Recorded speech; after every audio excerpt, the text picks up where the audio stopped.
Bismillahirrahmanirrahim. Assalamualaikum warahmatullahi wabarakatuh. Apa kabar Anda semua? Kembali lagi bersama kami di Islamic Education Channel. Pada video pembelajaran kali ini kita akan membahas konsep pernikahan bagian 3. Sudah siapkah Anda menikah? Bersama saya Saiful Anwar.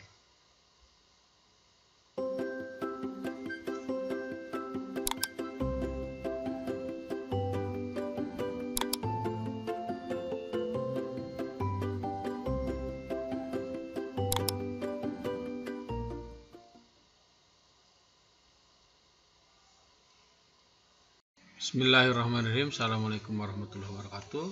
Sebagaimana yang tadi sudah dijelaskan bahwa di video kita kali ini kita akan membahas tentang proses pernikahan. Sudah siapkah Anda menikah? Oke, kita lanjut. Di video pertama kita sudah membahas tentang makna dan tujuan hakikat dan tujuan pernikahan, gitu ya. Lalu di video kedua kita sudah membahas tentang pranikah. Nah, di video ketiga kita akan membahas proses nikah. Saya kembali mengingatkan satu hadis Rasulullah SAW yang diriwayatkan oleh Imam Al-Baihaqi. Qala Rasulullah an-nikahu sunnati man raghiba an sunnati falaysa minni. Jadi sekali lagi, nikah itu adalah sunnah Rasul. Jadi kita jangan pernah punya cita-cita untuk tidak menikah. Seburuk apapun pengalaman kita tentang keluarga, jangan sampai terbersit dalam benak kita bahwa kita tidak akan pernah menikah seumur hidup kita. Bahwa kita akan melajang karena jaminannya kalau kita seperti itu, kata Rasul, falaisa minni. Dan nikah itu, ingat, nisfud di nikah itu adalah setengah agama. Ada 3 hal yang akan kita diskusikan terkait proses nikah. Yang pertama, prinsip umum. Begini, kalau bicara tentang jodoh, ada orang yang mengatakan, yang punya pendapat nih, bahkan ini tersebar di kalangan masyarakat, bahwa jodoh itu sudah ditentukan oleh Allah. Kalau jodoh itu sudah ditentukan oleh Allah secara si pihak, misalkan A dan si B berjodoh, lantas siapa jodohnya? Bagaimana orang yang dari kecil sudah meninggal dunia? Berarti kasihan nanti jodohnya, tidak akan pernah menikah. Kenapa? Karena jodohnya sudah meninggal dari kecil. Faktanya kan tidak seperti itu. Jadi yang dimaksud dengan konsep jodoh dalam Islam itu bukan si A itu sudah ditentukan dari sononya berjodoh dengan si B, tidak, tapi setiap makhluk hidup termasuk manusia Tuhan ciptakan berpasang-pasangan. Jadi berpasang-pasangan itu seperti saya disampaikan di video pertama, itu merupakan fitrah manusia, termasuk fitrah makhluk hidup pada umumnya. Jadi Tuhan menciptakan setiap makhluk hidup berpasangan, siang malam, gitu ya. Contohnya laki-laki, perempuan, panas, dingin, itu fitrah. Nah, terkait itu, jadi jangan pernah berpikir, sekali lagi ya, jodoh itu sudah ditentukan, tapi setiap kita itu punya pasangan. Siapa kita itu berpasangan dengan siapa, itu tergantung kita. Nanti kita diskusikan lebih jauh. Nah, yang pertama, prinsip umum dalam Anda mau melangkah ke jenjang pernikahan nih, kalau sudah mempersiapkan segala sesuatunya, seperti di video yang kedua ada 5 hal kan. Nah, yang pertama, pasangan kita itu adalah cerminan diri. Artinya kita jangan pernah mencari kesempurnaan dalam diri pasangan kita. Kenapa? 0 besar hasilnya. Anda tidak akan pernah menemukan kesempurnaan dalam diri pasangan Anda. Dan yang paling penting, pasangan kita itu adalah cerminan diri. Tuhan itu akan memasangkan kita dengan orang yang sekualitas dengan diri kita. Jadi kalau Anda ingin mendapatkan pasangan yang soleh, itu tidak ada ceritanya, tidak ada jalan yang lain, tidak ada jalan yang pintas atau jalan instan kecuali membuat diri Anda soleh. Ketika kita soleh, ketika kita sekualitas A, Anda akan didekatkan dengan orang-orang yang sekualitas dengan diri Anda. Anda pernah main film, game simulator The Sims. Kalau Anda punya karakter di memainkan satu karakter di sim itu, karakter Anda itu hanya akan tertarik dengan orang yang satu tipe. Artinya memang dalam kehidupan ini Tuhan hanya akan memasangkan kita dengan orang-orang yang sekualitas dengan diri kita. Tentunya kalau kita bicara tentang kualitas itu di hadapan Allah. Bagaimana Pak kalau itu Fir'aun dengan istrinya? Kan beda tuh, Fir'aun istrinya itu kasuistik.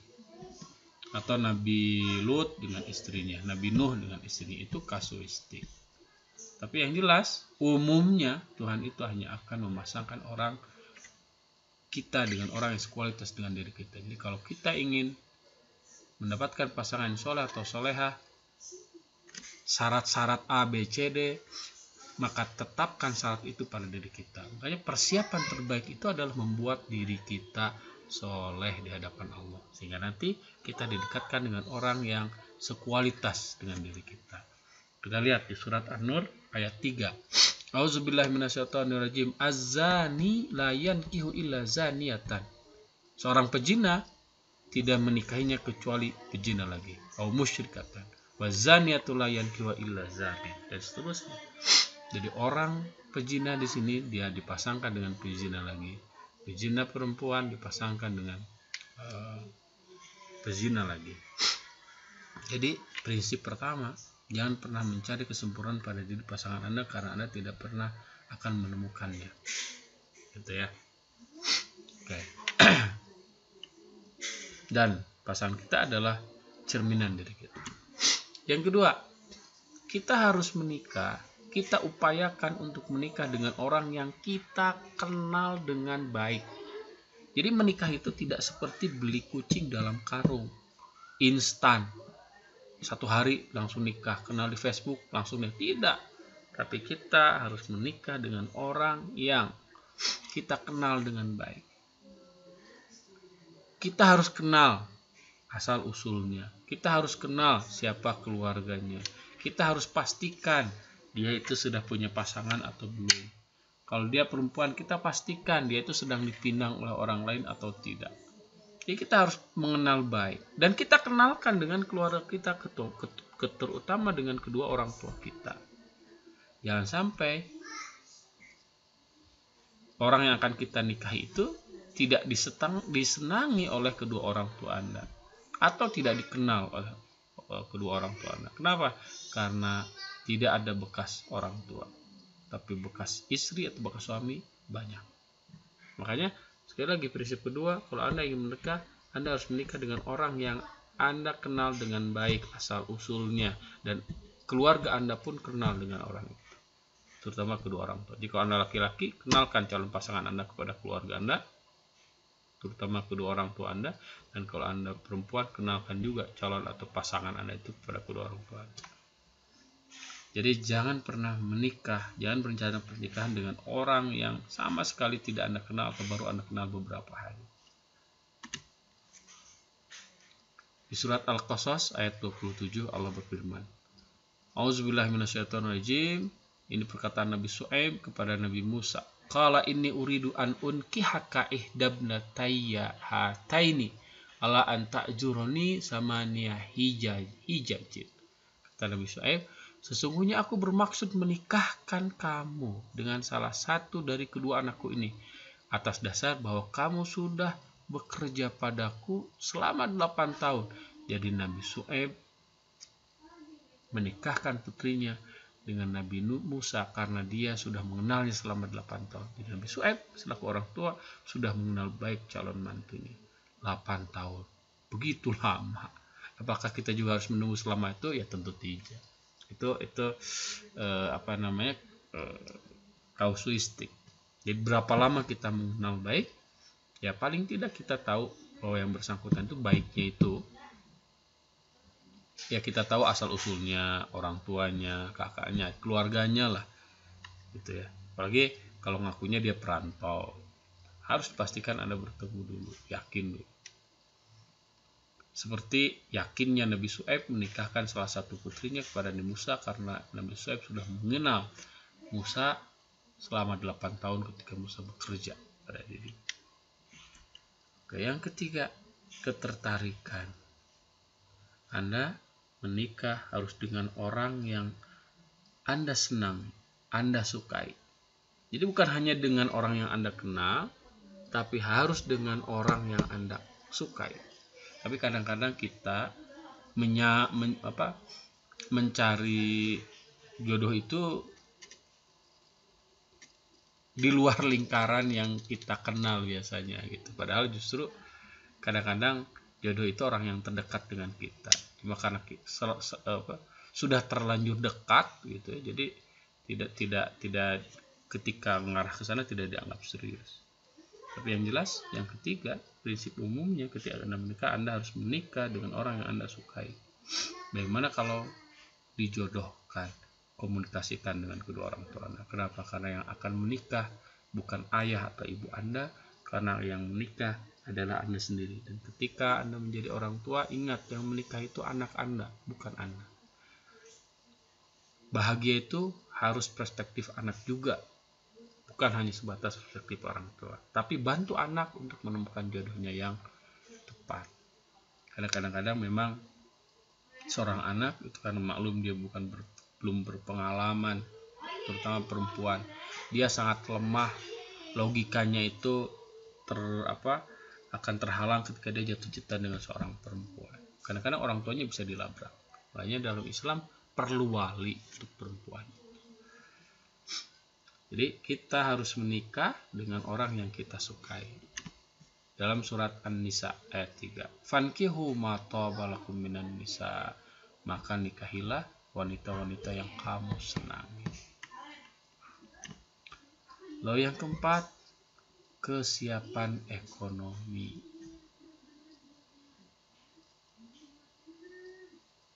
Jadi pastikan untuk yang keempat ini, Anda terutama laki-laki harus memiliki kemandirian. Bukan berarti Anda harus kaya, tapi Anda paling tidak sudah mampu membiayai hidup Anda sendiri. Tidak tergantung lagi dengan orang lain, terutama kedua orang tua Anda. Sehingga nanti ketika Anda menikah, Anda bisa menyiapkan kebutuhan dasar dari istri dan kedua anak-anak Anda nanti di surat An-Nur. Tapi ini kesiapan ekonomi ini terkait dengan surat An-Nur itu bukan prinsip utama, tapi prinsip pelengkap. Karena kata Allah di surat An-Nur ayat 32, wa ankihul ayama minkum wasalihina min ibadikum wa imaikum iyakunu fuqara'a, kata Allah, ketika kalian akan menikahkan orang-orang yang sendirian di antara kalian, kata Allah, tapi mereka fakir, Allah akan yughnihimullahu min fadlih, Allah akan mencukupkan mereka. Bahkan dalam sebuah keterangan itu, kalau kita ingin ditambah rezekinya, maka menikahlah. Karena Tuhan akan memberikan rezeki sesuai dengan kebutuhan kita. Tentunya kalau kita menikah, kebutuhan kita akan meningkat dan rezeki kita akan meningkat. Prinsipnya kita harus yakin bahwa Tuhan itu pasti memberikan rezeki. Itu prinsip umum yang keempat. Lalu prinsip umum yang kelima, bahwa dasar menikah itu adalah iman. Iman itu bukan KTP-nya Islam, bukan, tapi karena kualitas pribadi, gitu ya. Karena kedekatan dengan Allah. Kalau dia mengkhianati Tuhannya, kemungkinan besar dia juga akan mengkhianati Anda. Lagi, kalau dia bisa mengkhianati Tuhannya, kemungkinan besar pasangan Anda pun akan mengkhianati Anda. Nah, itu prinsip umum. Nah, ini di surat Al-Baqarah ayat 221. Wala tankihul musyrikati hatta yu'minna wala ammatun mu'minatun khairum min musyrikatin wal a'jabatun. Larangan ayat ini melarang kita orang beriman untuk menikahi wanita-wanita musyrik walaupun mereka secara appearance, secara tampilan menarik, gitu ya. Jadi dasarnya itu adalah iman. Lalu yang kedua, rukun nikah. Itu yang perlu diperhatikan. Ini nanti ada video khusus terkait ini, tapi saya jelaskan secara umum terkait rukun nikah. Ini hal-hal yang membuat pernikahan seorang itu sah. Jadi asalkan rukun nikahnya terpenuhi. Yang pertama, tentunya adanya pasangan. Dan pasangannya bukan laki-laki, perempuan-perempuan, tapi laki-laki dan perempuan, lawan jenis. Ingat ya, pasangan itu lawan jenis. Dan pastikan pasangan itu balik, mukallaf, di bawah umur. Yang di video kedua saya sampaikan siap secara fisik, dewasa juga secara psikis atau mental. Fisiknya balik, tapi mentalnya masih anak-anak, ya belum. Bahkan bisa makruh hukum nikahnya, gitu ya. Jadi hukum nikah itu bisa sunnah, bisa mubah, bisa sunnah, bisa wajib, bahkan bisa haram. Hukum asalnya sunnah, ya, karena itu sesuatu yang sangat dianjurkan oleh Rasulullah. Tapi bisa jadi wajib ketika semua kriteria kesiapan itu ada pada diri kita. Secara fisik siap, secara mental siap, sosial siap, ekonomi siap, agama siap, maka wajib untuk menikah. Pasangan sudah ada, tidak boleh ditunda. Tapi bisa jadi haram kalau niatnya untuk menyakiti pasangan Anda. Misalkan kalau sudah menikah langsung dicerai. Jadi kalau ada niat tidak baik, bahkan bisa makruh kalau Anda secara fisik mampu, secara ekonomi masih tergantung, misalkan ya, lebih baik menunda sebentar untuk menyiapkan secara supaya kita tidak tergantung secara ekonomi kepada kedua orang tua. Lalu kitanya berpuasa, karena kalau memaksakan diri hukumnya jadi makruh, gitu ya, dan seterusnya. Jadi yang pertama itu pasangan. Lalu yang kedua wali, terutama untuk perempuan yang masih perawan. Jadi wajib dinikahkan oleh walinya. Walinya itu bisa ayahnya, kalau ayahnya nggak ada kakeknya, kalau kakeknya nggak ada saudaranya yang seayah, seibu, kalau tidak ada saudara seayah, kalau tidak ada saudara seibu, lalu paman, gitu ya, dari pihak ayah, ataupun sepupu, anak paman, itu bisa jadi. Kalau tidak ada, walinya hakim. Lalu yang ketiga saksi, saksinya 2 orang, dari pihak mempelai laki ataupun dari pihak mempelai perempuan. Lalu yang keempat itu akad, ijab qabul, pernyataan ijab qabul itu untuk perempuannya diwakili oleh pihak wali. Dan ada satu lagi, laki-laki itu harus memberikan mahar kepada seorang perempuan, dan mahar itu hak perempuan, sehingga ketika Anda akan memberikan mahar, Anda harus tanya dulu kepada si perempuannya, para calon pasangan, maharnya mau apa, kalau Anda sebagai laki-laki. Dan apapun yang dipinta oleh perempuan itu harus Anda tunaikan. Misalkan ketika Anda nanya, Neng maharnya apa? Maharnya A, maka Anda penuhi itu. Kalau tidak, cari lagi perempuan yang lain. Makanya kalau urusan mahar, kata Rasulullah, jangan terlalu memberatkan. Itu mah syarat saja. Walau khatamin min hadidin, walau khatamun min hadidin, kata Rasul. Walaupun cincin dari besi sah pernikahan, asalkan perempuannya ridho. Tapi di budaya kita ada namanya mahar misil. Mahar misil itu mahar yang didasarkan pada mahar yang diterima oleh si kakak perempuan. Jadi kalau Anda menikah dengan seorang perempuan yang sudah menikah, nah itu berlaku mahar misil. Anda nanya dulu ke calon Anda, Neng coba tanya ke kakak Anda apa maharnya. Kalau kakaknya, kakak perempuan calon pasangan Anda itu dapat mahar dari suaminya misalkan 12 gram emas, 12 gram emas, maka itu standar maharnya 12 gram emas, jangan sampai kurang dari situ. Itu ya, itu terkait rukun nikah. Yang keempat, syarat nikah. Tapi syarat nikah di sini adalah bukan syarat dalam konteks hukum ya, tapi satu kondisi di mana seseorang itu menikah. Syaratnya itu sebetulnya hanya dua. Jadi seseorang itu hanya bisa menikah kalau memenuhi dua syarat ini. Anda boleh setuju atau tidak gitu. Yang pertama itu adalah keberanian. Keberanian apa? Keberanian mengungkapkan perasaan suka. Coba Anda bayangkan kalau si A, ada dua orang nih, si A dan si B, laki-laki perempuan. Si A itu suka dengan si B. Si B suka dengan si A, tapi nggak ada yang tahu gimana cara mereka bisa menikah. Dijodohkan bisa ada kemungkinan, tapi kecil.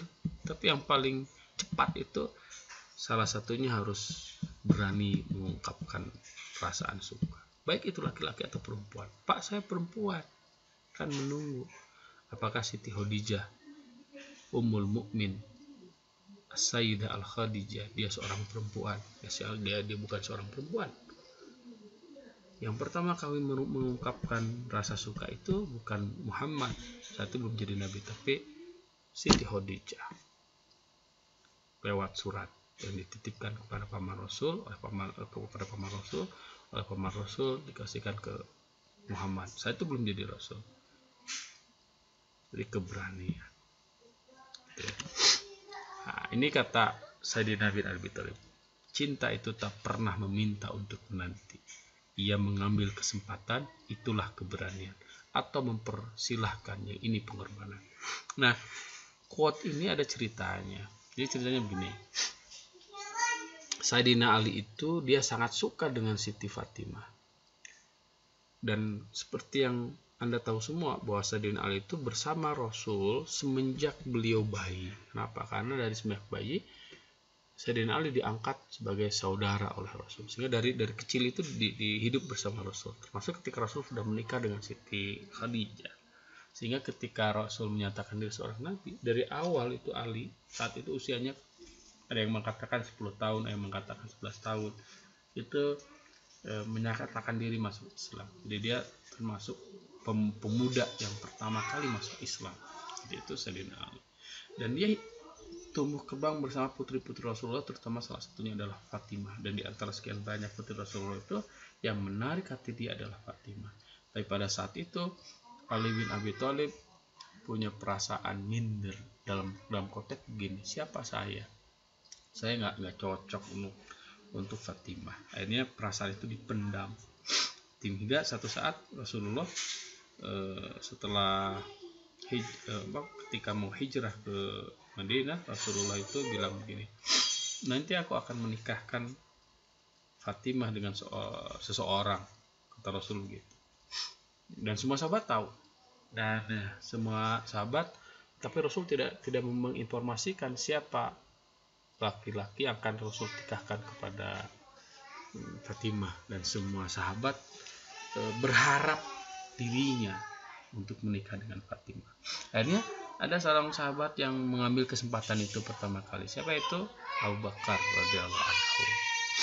Dan semua di kota Madinah, ya, kalau itu sahabat-sahabat lain tahu bahwa Abu Bakar hendak melamar Fatimah. Termasuk Ali, yang sebetulnya Ali sendiri yang suka dengan Fatimah, tapi dia tidak berani.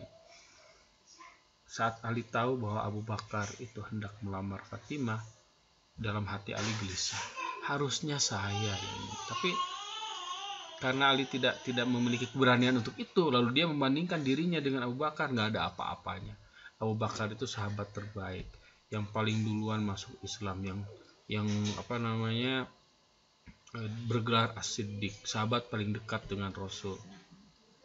Maka Fatimah cocok, kata Ali, dengan Abu Bakar. Dan Ali mengatakan, aku rela Fatimah dipersunting oleh Abu Bakar. Ini kata-katanya, atau mempersilahkannya. Ini namanya berbohong. Jadi Ali mempersilahkan dalam hatinya, saya ikhlas Abu Bakar untuk melamar Fatimah. Abu Bakar melamar Fatimah. Ya Rasul, kata Abu Bakar, izinkan aku meminang Fatimah untuk dijadikan istri. Rasul menjawab, serahkan urusan Fatimah kepadaku. Lalu Abu Bakar pulang, tengah perjalanan ketemu dengan Umar, nanya Umar sebagai sahabat Abu Bakar, gimana nih Abu Bakar, apakah kau diterima? Kata Abu Bakar, Rasul menjawab, serahkan urusan Fatimah kepadaku. Lalu Umar berkata, kalau begitu itu tanda ditolak, kata. Lalu kata Abu Bakar, mungkin yang diharapkan Rasul adalah kamu, sok coba lamar. Nah, ketika Ali mendengar Abu Bakar ditolak, Ali itu bingung, kok sahabat sekualitas Abu Bakar ditolak? Emang menantu seperti apa yang diharapkan Rasul? Apalagi saya, Abu Bakar saja ditolak. Tapi ada sisi lain hatinya yang gembira. Kenapa? Berarti dia punya kesempatan. Tapi masih tidak berani. Akhirnya terdengar kabar Umar akan melamar Fatimah. Lagi-lagi hatinya gelisah. Tapi ketika Ali membandingkan dirinya dengan Umar, nggak ada apa-apanya saya dibandingkan Umar. Umar itu Al-Faruq, kata Ali. Umar itu beberapa perkataannya dibenarkan oleh Al-Quran.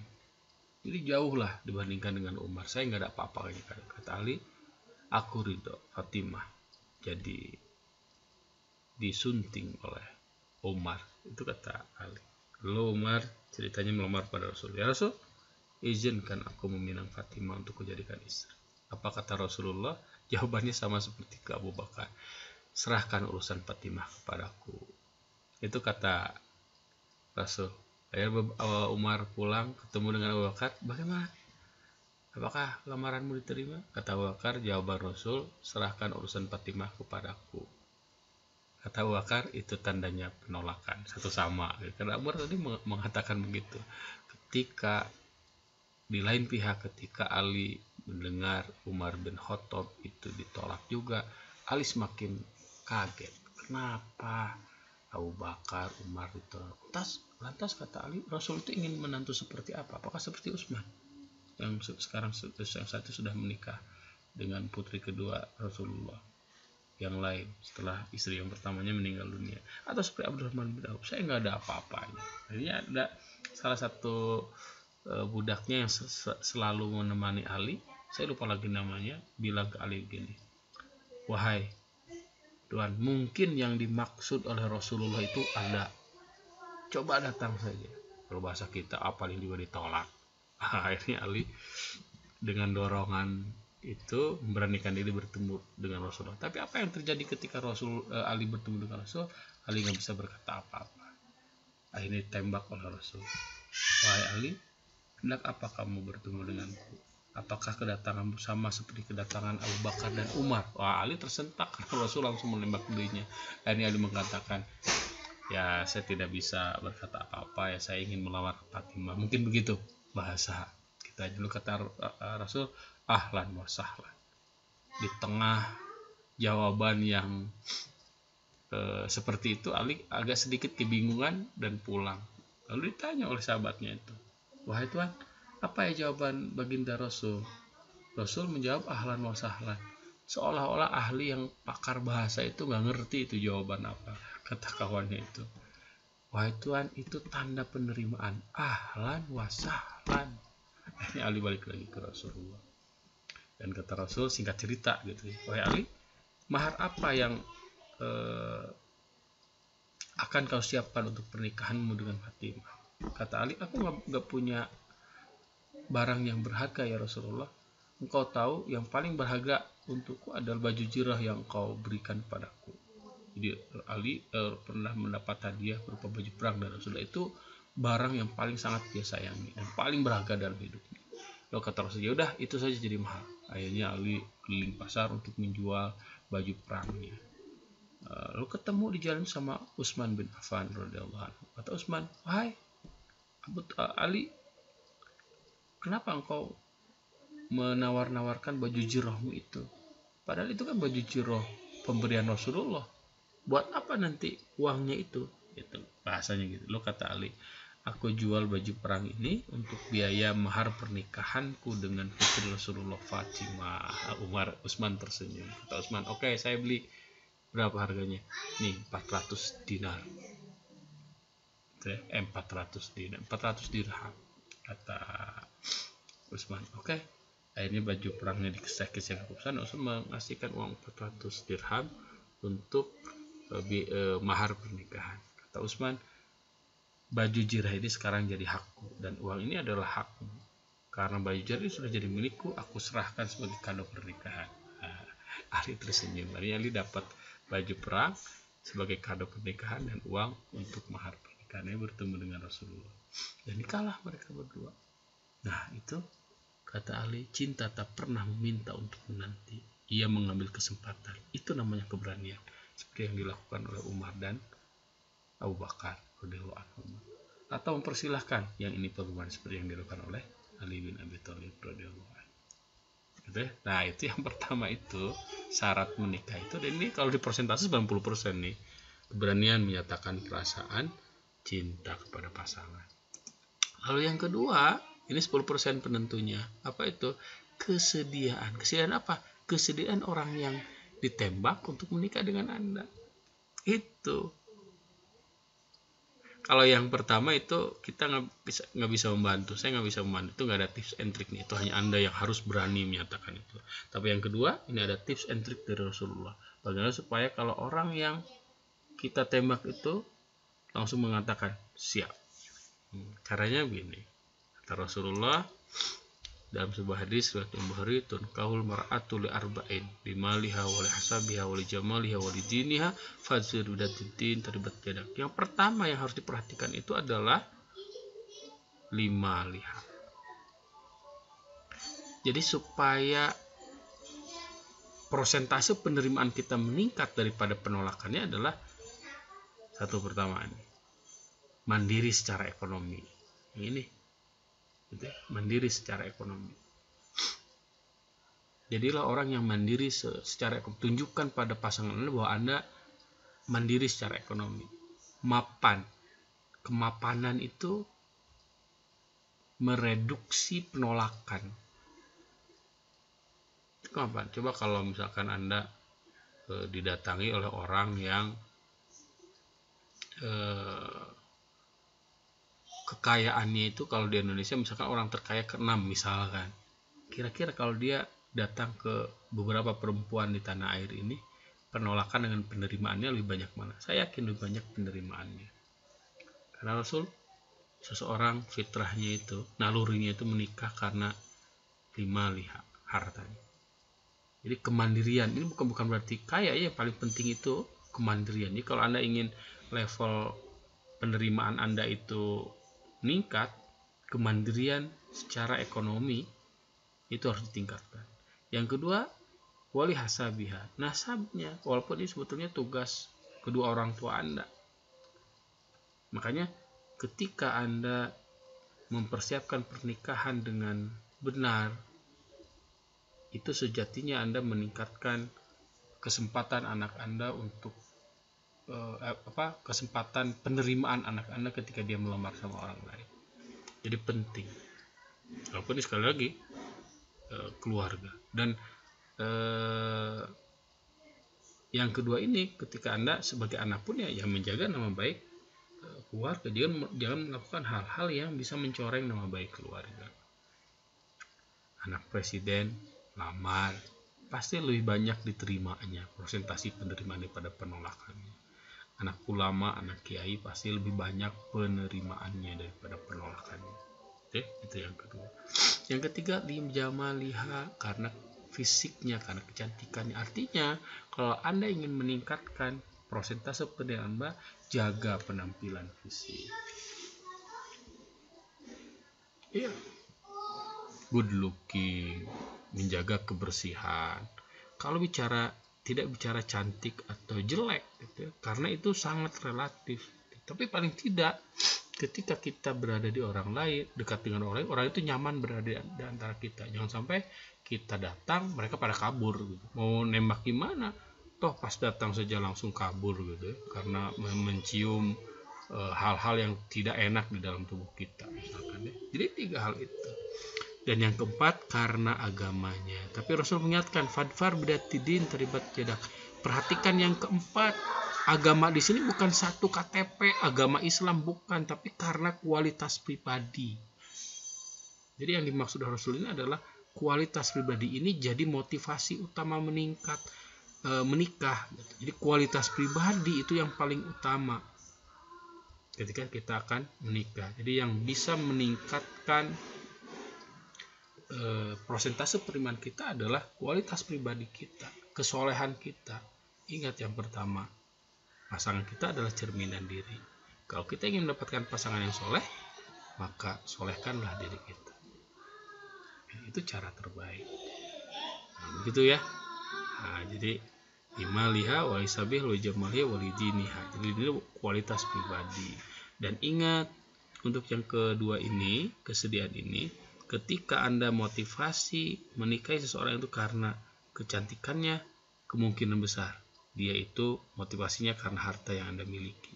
Ketika Anda menikahi seseorang karena keturunannya, pasti orang itu motivasinya pun bisa sama gitu. Tapi kalau Anda motivasinya karena kualitas pribadi,